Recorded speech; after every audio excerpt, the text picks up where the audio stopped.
In this video,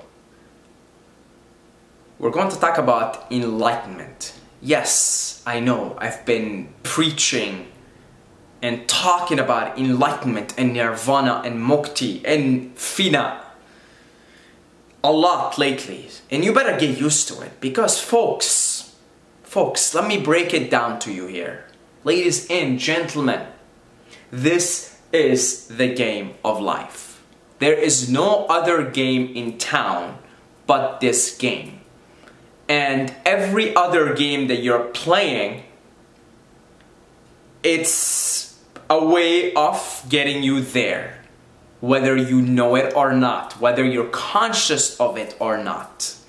And for me, personally, the soul, the being, the entity within this illusion, I mean, as long as I think I'm separate, and so within the illusion, this entity in front of you here has fully at this point understood that this is what's going on, this is what's happening, this is the game. Okay? Understood doesn't mean I finished the game, because if I finish the game, if I have reached full Buddhahood, if I have become fully enlightened, I in all likelihood wouldn't be in front of you right here. Like in all likelihood, I would not be on this physical plane of reality. So I'm trying to liberate myself here, and I guess my path, my main path is what is referred to as the path of karma yoga, the path of action. Getting liberated through daily action. And I guess me making these videos and spreading this information is just my way of liberating myself. Okay? So, let's define enlightenment here, first of all. Okay? What is enlightenment? Well, the definition that's coming to me at this present moment is enlightenment is a state of being where you have fully remembered who you are. Essentially, you have fully remembered who you are, and you no longer identify with the creation, but rather with the creator, which is who you are. And so it's a state of being where you have essentially become the creator. You have stopped identifying with the created and you have become the creator. And if you are the creator, then you are the creator and the creation. You see?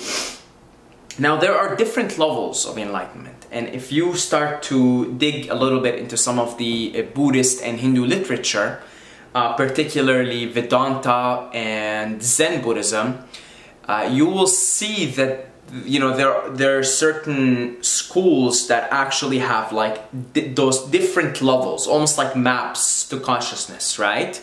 With nirvana, with mukti being the highest, and Buddha referred to this state as the state of neither perceiving nor non-perceiving, which seems like a paradoxical state to be, but it seems that anybody who has spent a considerable amount in that state always describes the paradox, or attempts to describe the paradox in it. So there are different levels of it, and it's literally just like a game, and you go on unlocking the different levels. Now, I'm not here to talk about the levels. Frankly, I am not certified to talk about the levels because I am a beginner in this game, trying to navigate my way through the levels and trying to experience these different levels for myself.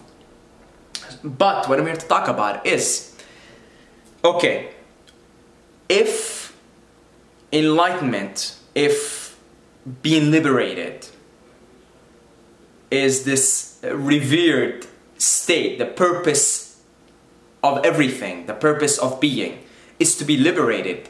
Now the question that begs itself is, what are we being liberated from exactly? What is it that we're trying to liberate ourselves from? I mean, the implications of nirvana, of mukti, of enlightenment imply that there has to be something opposite to it so that this state can be achieved. and can be embodied. And as it turns out, nirvana and samsara are one in the same. Meaning, samsara, for you guys who are not familiar with this term, samsara is the Sanskrit term for the cycle of death and rebirth. Okay? Because it is a given in those systems, in those Eastern systems, particularly Hinduism, Buddhism, Sikhism, and Jainism.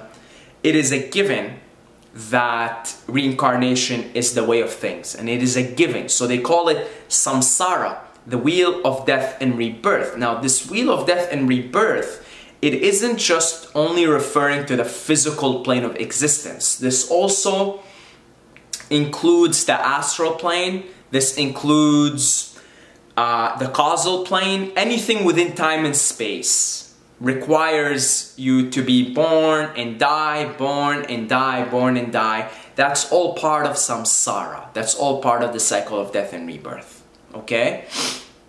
And in Buddhist cosmology, they have 6 levels. There is hell, there is animals, there is ghosts, there is titans, humans, and then gods. All within the realm of samsara. Okay? So that's samsara. And so the idea is that nirvana, mukti, liberation, is the liberation from samsara. But don't you see what's going on here? That means nirvana and samsara are one in the same. They're absolutely one in the same. They're no different than one another. The cycle of death and rebirth is the same as liberation from the cycle of death and rebirth. Exactly like a coin. I don't have a coin with me right now, but I'm pretty sure you can just use your mind, your third eye, to visualize it.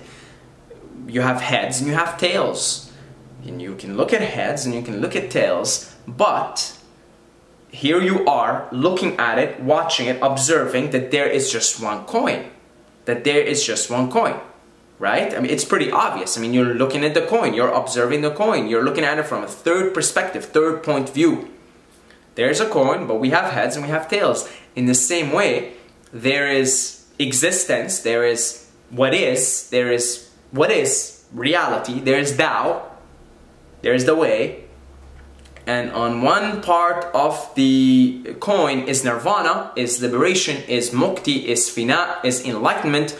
And on the other side of the coin is samsara, being stuck to the wheel of death and rebirth, you know, all that comes with it, essentially, which is, you know, the prison, if you will. I mean, if you're going to be liberated, that means you're in prison.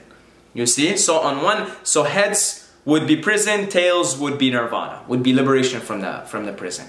And that is what is. You see? So what is what is.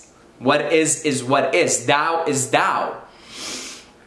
And nirvana and prison, samsara, nirvana and samsara, it's the same thing. It's the same thing.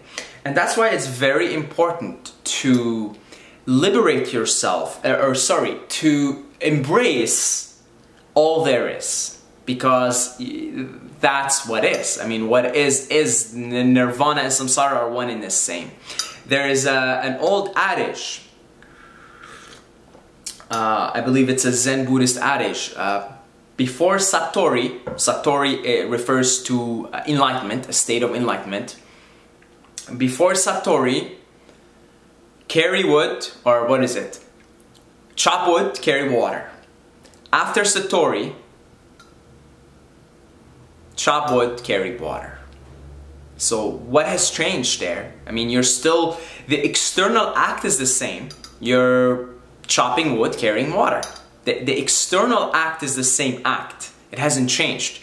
But something in here has changed in the consciousness of the one carrying the act. Because before Satori, the one that is carrying the act of chopping the wood, carrying the water, thinks there is somebody doing the act and thinks that he is doing it. But the consciousness that is after carrying wood, carrying water, chopping wood, just is. It is the wood, it is the water, and it's just is.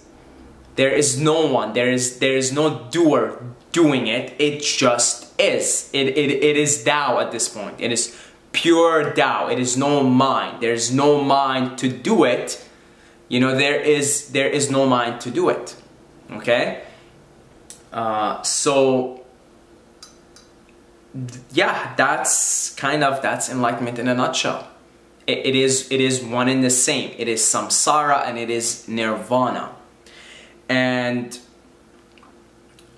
an enlightened being, from my perspective, is one who can live in both samsara and nirvana at the same time. And I'll give you examples here. Buddha reached this state of neither perceiving nor non-perceiving, this state of total oneness with the universe, and yet came back to samsara to teach the Dharma, to spread the message, to teach his disciples. The main purpose of the Buddha coming back to samsara is to teach the people that are almost there at the point of nirvana. And he was perfectly able to carry out his thing in the world of nirvana, in the world of, samsara, in this cycle of death and rebirth, as Siddhartha Gautama, as the Buddha. And he is able to essentially, paradoxically, at the same time, be in nirvana, but also be in samsara. Teaching the Dharma, and at the same moment, in the Buddhist consciousness, there is no one teaching the Dharma. The Dharma just is. Teaching is just happening. Words are just being spoken. Things are happening. Okay? So that's a perfect example, right? I mean, what was Buddha doing before he got enlightened? He was kind of doing the same thing. He was going around starving himself with those ascetics and you know, doing crazy stuff to try and get enlightened and blah blah blah. And he was just hanging around other people who are trying to do the same thing. And what did he do after he got enlightened? He still was pretty much doing the same thing, minus the starvation part. He realized it's a little bit too much, a little bit too extreme, but he was pretty much doing the same thing. Before Satori, carry water, chop wood. After Satori, carry water, chop wood. And it seems to me that enlightenment is about being able to live simultaneously at those different states of consciousness, at those different planes of reality, all at the same time, paradoxically. Essentially, you have one foot in time and space, which is samsara, and then you have the other foot outside of time and space, which is nirvana.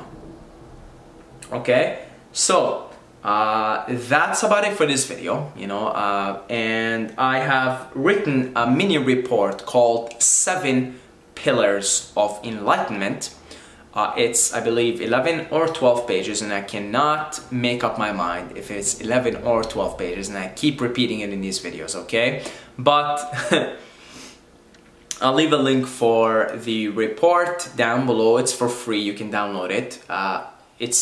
I believe you'll see it in the description, and just go to the comments, you'll see me leave a comment about it. It's kind of like a cute way for me to